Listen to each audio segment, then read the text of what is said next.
Kamusta mga anime lovers? Ang anime na ito ay may pamagat na Peter Grill and the Philosopher's Time. At ito ang pangalawang part sa series na ito.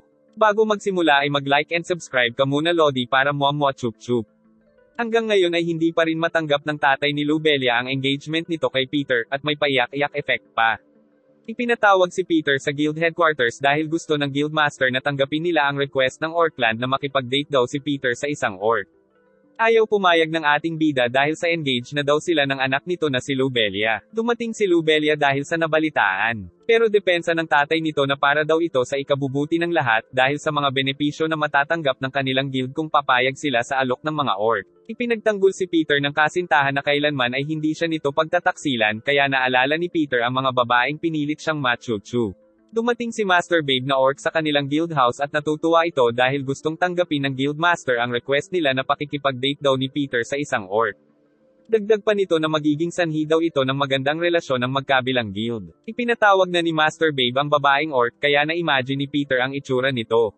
Alam ni Peter na gusto ng guildmaster na magkaroon ng iskandalo para hindi matuloy ang kasal nila, pero hindi daw maakit si Peter sa mga pangit na orc. Pero pagpasok ni Piglet ay nahihiya pa ito, at nagulat naman ang ating bida dahil cute daw ang babaeng orc, saka tumatawa ng tawang demonyo ang dalawa, saka iniwan nila sila Peter at Piglet. Habang naglalakad ay naiisip ni Peter na kapareho rin si Piglet ng mga ogre na ka-guild at ng elf. Pero nahihiya ito sa kanya at kinakabahan, dahil daw first time pa lang daw makipag-usap ni Piglet sa isang lalaki sa buong buhay niya. Lihim naman na binabantayan ng guildmaster sila Peter at Piglet, saka dumating na ang ipinapatawag nito na Goon Squad Trio. Sinabi ni Piglet na nag-apply daw siya bilang isang kasambahay ni Master Babe, at hindi niya din daw inaasahan ang date na ito. Nalaman ng ating bida na inosente si Piglet dahil hindi nito gusto ang ipinapagawa ni Master Babe. Pero humahanga daw ito sa ating bida dahil sa husay sa pakikipaglaban. Nalaman ni Peter na itinuturing daw pala na mababang klase ng orc si Piglet dahil siya daw ay may anyong tao, na ipinagtaka naman ni Peter dahil maganda ang itsura nito. Tumakbo pa palayo si Piglet dahil sa hiya, pero sinundan siya ni Peter. Sa pagmamadali ay nabangga ni Piglet ang Goon Squad Trio na mukhang mga manyak, at binabalak ng mga ito na gawan siya ng masama, pero dumating ang ating bida para ipagtanggol si Piglet.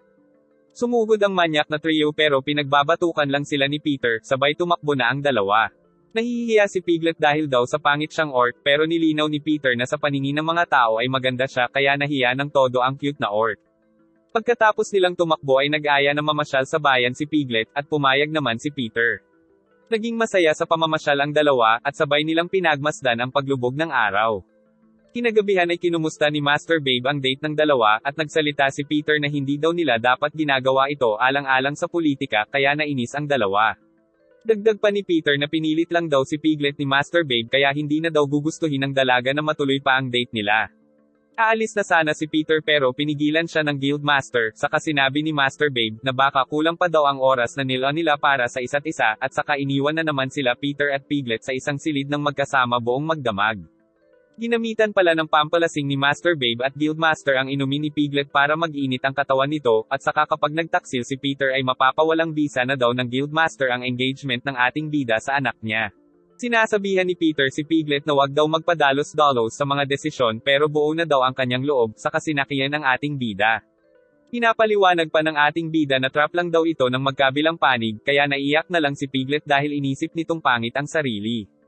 Sinabi ni Peter na sa mundo ng mga tao ay napakaganda ng dalagang orc, kaya kinilig ito, at hinalikan ang ating bida, pero pinipilit pa rin ni Peter na kontrolin ang sarili, pero nang nilabas ang siopaw ay nagboom-boom na sila, kaya kinabukasan ay nagsisi na naman ang ating bida.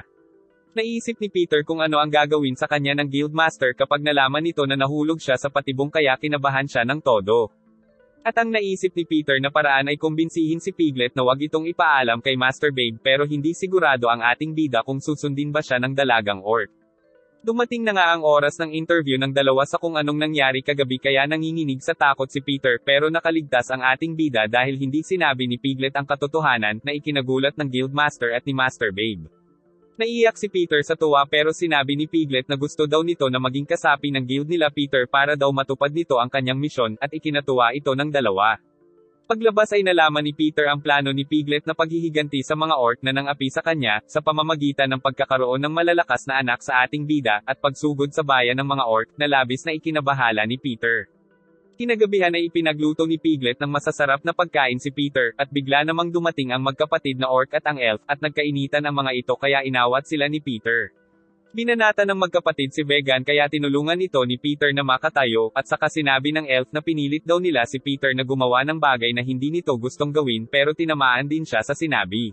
Nalaman ni Vegan ang nangyari kila Peter at Piglet kaya naman nagalit ang elf at saka nakita pa nito na tumawa ang dalagang orc kaya naman balak na ni Vegan na gamitan ng sumpa si Piglet pero pinigilan siya ni Peter. Nag-aaway ang mga babae kaya nagpatulong ang ating bida kay Tim pero pinainom silang lahat ng alak ni Tim kaya naglasing sila magdamag, saka pinilit nilang painumin din si Peter at nagising na lang ang ating bida na umaga na at hindi niya alam ang nangyari kagabi. Mamaya pa ay masaya na ulit ang ating bida dahil pupuntahan niya ang kasintahan na si Lobelia. Nagkita na nga sila at namangha sa kagandahan ng kasintahan, saka nag-date maghapon ang dalawa. Pagsapit ng gabi ay nagkaroon ng romantic dinner date ang dalawa, at sa sobrang saya ni Peter ay ayaw na niyang matapos ang mga sandaling iyon pero biglang napadaan doon si Mimi kaya nasira ang moment nila, saka nangungulit ito kaya naman wala nang nagawa ang ating bida kundi ang pagbigyan ang pasaway na ogre kaya umalis na ito pagkatapos makuha ang gusto, at saka tumakbo pabalik si Peter kay Lobelia para hindi ito makahalata.